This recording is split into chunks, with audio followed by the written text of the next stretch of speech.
Uma outra característica sobre a reflexão no âmbito da profissionalização docente e da prática docente é importante que seja um processo que aconteça em comunidades, em interação com outros. Nós sabemos que a reflexão, esse processo reflexivo, ele é um processo interno, é uma construção pessoal, muitas vezes solitária. No entanto, quando isso se dá no coletivo, com colegas às vezes mais experientes, pode ocasionar de surgir novos conhecimentos, novas ideias, novos pontos de vista que o professor não estava levando em consideração. Pode levantar nele uma dúvida e ele pode rever a sua construção, a sua conclusão e pode querer compreender melhor o processo. Então, em interação com os outros, há um crescimento desse desenvolvimento social, do desenvolvimento profissional do professor. Outra coisa que é bom a gente lembrar é que às vezes na reflexão tem elementos que a gente não conhece, são variáveis que às vezes a gente deixa passar. E quando conversando com os nossos colegas, essas variáveis podem ser apontadas e nós termos outros caminhos que nos favorecem chegar às soluções, às respostas para os problemas que levantamos. Tem uma experiência que foi o meu trabalho de mestrado, que eu vou compartilhar aqui com vocês. O meu trabalho de mestrado, ele é intitulado Pesquisa Colaborativa e Comunidades de Aprendizagem, Possíveis Caminhos para a Formação Continuada. Foi um trabalho que eu desenvolvi com professores de Januária, formando uma comunidade de aprendizagem para reflexão sobre a prática docente desses professores. Na ocasião, eu estava cursando as disciplinas do mestrado, eu estava em Brasília, e os professores eram de Januária.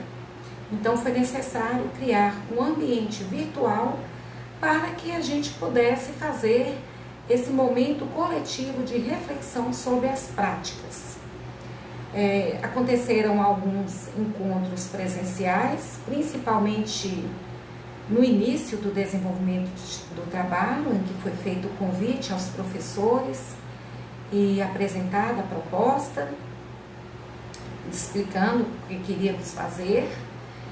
E depois desses primeiros encontros, quando estávamos mais afinizados e aqueles que queriam efetivamente caminhar até avançar na proposta, estivessem mais engajados, mais sintonizados,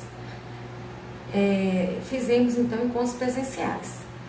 E aí foi bem interessante, porque nós percebemos tudo isso que estamos colocando aqui, a questão das dificuldades vivenciadas, que eram compartilhadas nos fóruns.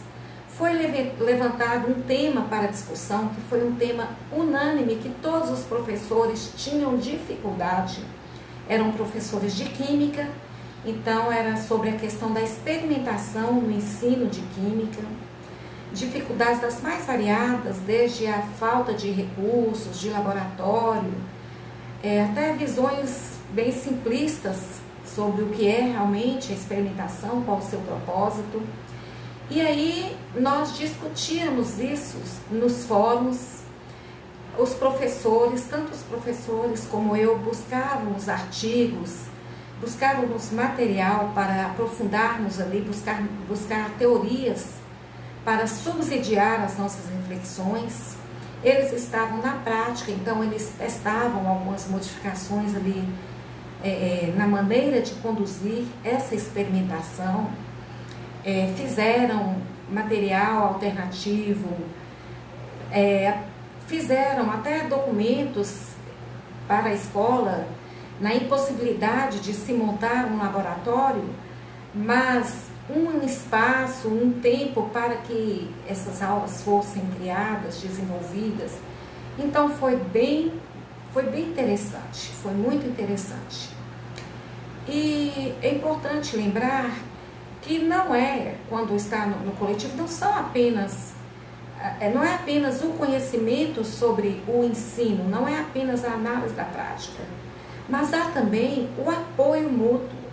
Muitas vezes os professores têm muitas atividades para desenvolver, passam por muitos problemas, como todo mundo, na sua vida pessoal. Às vezes ficam frustrados por determinadas ocorrências nas escolas, outras vezes ficam muito felizes quando conseguem realizar algo que sentem um resultado positivo. Então, tudo isso sendo compartilhado serve de apoio, de incentivo, de estímulo. O professor se vê numa rede de colaboração e aí ele se sente parte. E isso é muito importante para o seu desenvolvimento. Muitas vezes o ser professor é muito solitário, então é importante ter com quem conversar sobre as nossas dúvidas, seja quais forem, sobre o conteúdo, sobre a maneira de conduzir um conteúdo, e termos esse retorno, esse feedback dos nossos colegas. Outra característica que é importante a gente abordar aqui é que o processo reflexivo é um processo que exige atitudes que valorizam o crescimento individual e intelectual da pessoa e dos outros. Então, essa reflexão, que é pautada em sentimentos como entusiasmo, objetividade, responsabilidade, mente aberta, ela tem mais chances de ampliar o nível de consciência e o grau de conhecimento da pessoa. Então, em síntese de tudo que a gente viu aqui, desse processo reflexivo e suas características, a gente pode dizer que a partir da indicação dos critérios para a ocorrência da reflexão, percebemos que ela é um processo de atribuição de significados, sistematizado, rigoroso e disciplinado, que pode levar o professor de uma experiência a outra com um grau de compreensão mais profundo, favorecendo sua análise sobre os vários componentes ou elementos de suas práticas pedagógicas e trabalho docente, com vistas à sua modificação e à sua melhoria. Então, nós vamos agora falar sobre uma questão que é a questão dos níveis de reflexão. Existem níveis diferentes de reflexão?